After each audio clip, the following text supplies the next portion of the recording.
Dito tayo sa taas ng flyover. Ito po yung Tomas Claudio at ito yung Skyway Stage 3. So dito i-connect yung section 2A patungo dun sa Maui OSS. At dito naman sa baba, ito naman yung PNR stasyon ng Piata Pandacan. Ito din yung right of way ng NSCR. So, hindi pa nadidismantle dito yung mga relays.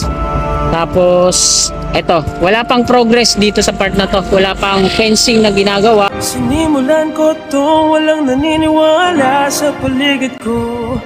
Ano? Natapos na po natin kunan ng update dito sa NLEX Connector, Ramon Magsaysay Boulevard. Ay dadako naman tayo sa Skyway Section 2A. Titingnan natin kung ano yung mga latest na pangyayari doon. So tara, let's go!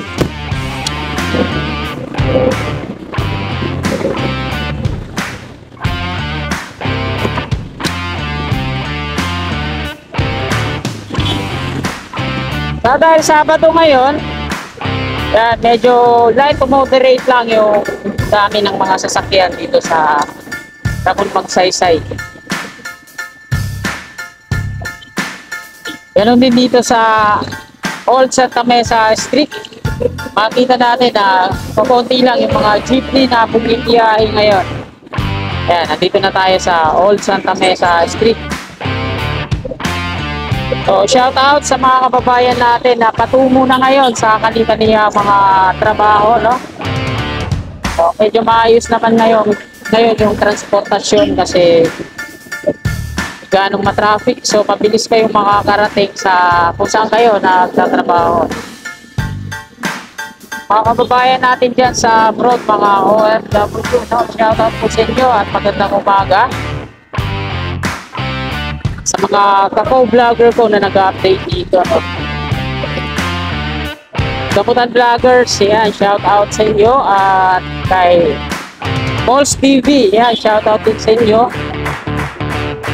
Kay Do Vlog, yan, shout out din sa inyo. At kay Chef Moto Vlog, makakasama ko yan dito na nag-update. So kung gusto nyo bisitahin yung kanilang mga YouTube channel, gusto nyo lang po sa YT.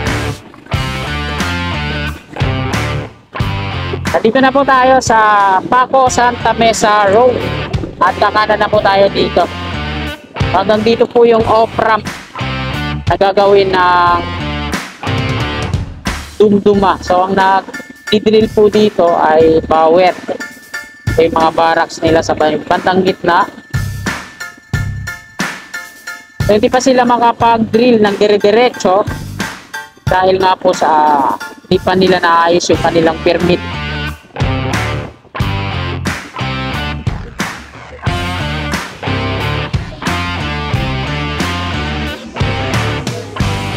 Ito po yung B. Francisco Street. Ayan naman yung phase 2 ng Kabayan na matidemolish patungo dun sa Teresa. So yung NLEX Connector, yung mga workers nila dito ay nandoon sa dulo, no? Wala pa, mga mamaya pa yan sila dito. Ayan yung Maui OSS tunnel. Ay narangan na ng concrete barrier yung harapan, tapos unti-unti na nilang tinatambakan yung loob. Ito naman yung section 2A ng Skyway Stage 3. Yan yung on-ramp na nandoon sa taas. So dito pala hilera yan, patungo doon. Kaya pala nakatagilid, ayan o.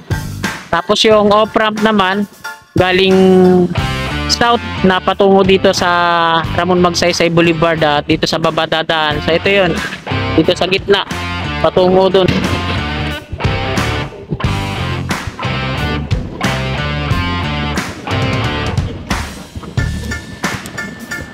So dahil maaga pa, hindi pa nag-i-start ang NLEX Connector. At ayan mga kasigap, diretso na po tayo doon. Andito pa yung mga workers, oh, nag-aalmusal.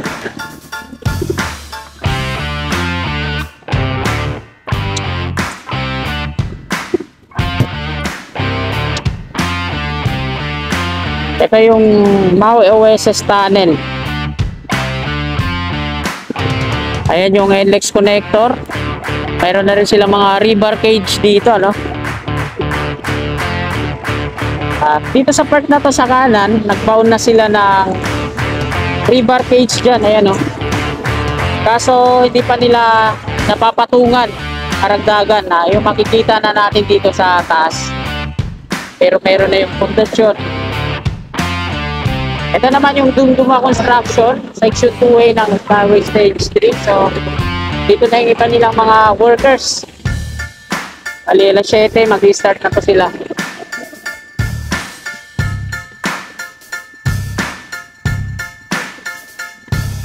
Dami nilang mga materyales, kabilaan. Ito yung mobile crane na ginagamit nila para buhatin itong mga malalaking steel bar na to, no? Ayan yung ginagamit nila sa taas.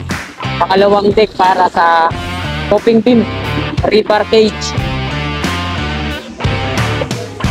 Ito naman yung additional na dalawang pier dito sa kanan. Hanggang ngayon ay hindi pa natatapos.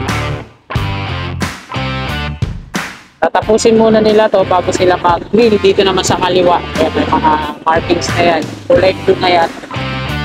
At tapos na rin nilang pinturahan mga rebar dun sa pinakatuktok. Kasi dati, nung kinakalawang din, pininturahan nila ng kulay gray. At nandito na po tayo sa Padre Jacinto Zamora Bridge. Pasig River patungong Manila. Ito naman patungong Pasig.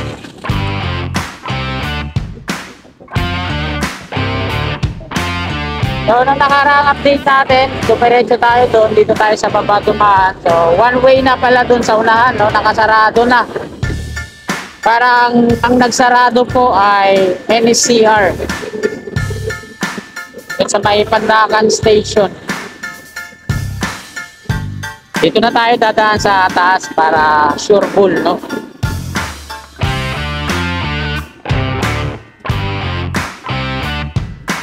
At ito yung rail track ng PNR sa ating gawing kanan. So ito nga yung magiging viaduct niya pag na-demolish na itong flyover na ito. Nasa Tomas Claudio na po tayo. Ayan po yung, yan po i-connect yung Section 2A patungo dun sa may OSS. So sa taas southbound, sa baba yung northbound. So, ayan. Hinto muna tayo dito at kukunan natin yung istasyon ng Beata Pandakan. Dito tayo sa atas ng flyover. Ito po yung Tomas Claudio at ito yung Skyway Stage 3. So, dito i-connect yung Section 2A patungo dun sa Maui OSS. At dito naman sa baba, ito naman yung istasyon ng Beata Pandakan.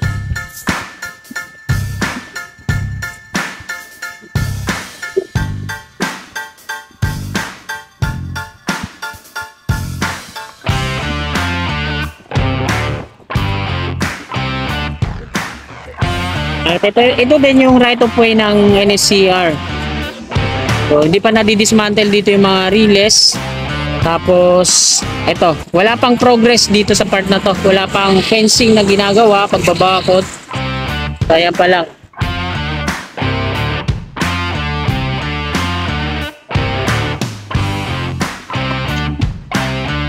So, diretso na po tayo doon, mga kasikap.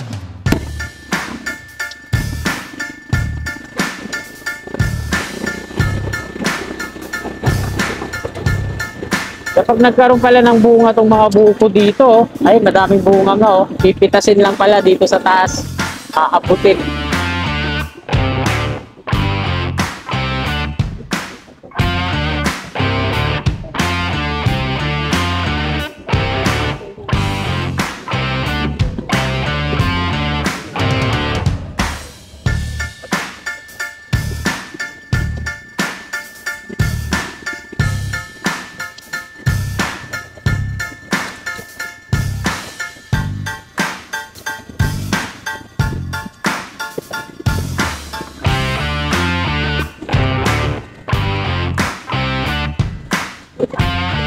Dito sa part na to ng NSCR, dito sa kaliwa natin, magiging upgrade yan. Ground level pa rin ang NSCR. So hindi siya magkakaroon ng mga pier columns dito, bagkos dito pa rin siya sa baba. Ayan, oh. Kasi nandito yung Skyway.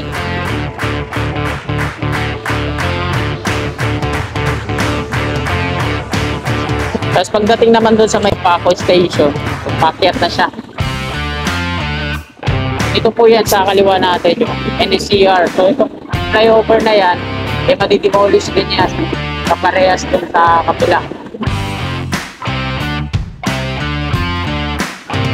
Dito na tayo sa ilalim ng double decker. Diretso yan patungo dun sa Paco Station.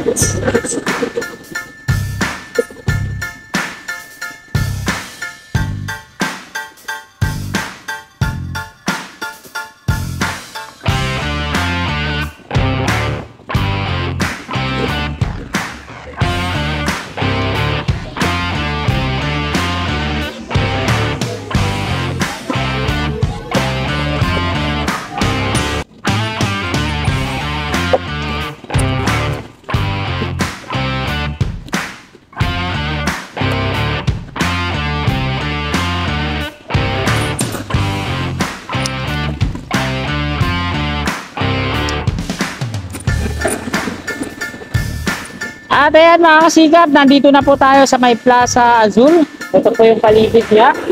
At dito na po nagtatapos tong video natin ngayong umagang ito. Maraming salamat mga kasigap sa walang sawang suporta sa aking munting YouTube channel. Ayan. Bago nyo sana lisanin tong video na to, sana palike po at sa mga kasigap natin na willing po sa suporta, please subscribe. Maraming salamat, magandang umaga at God bless po sa ating lahat.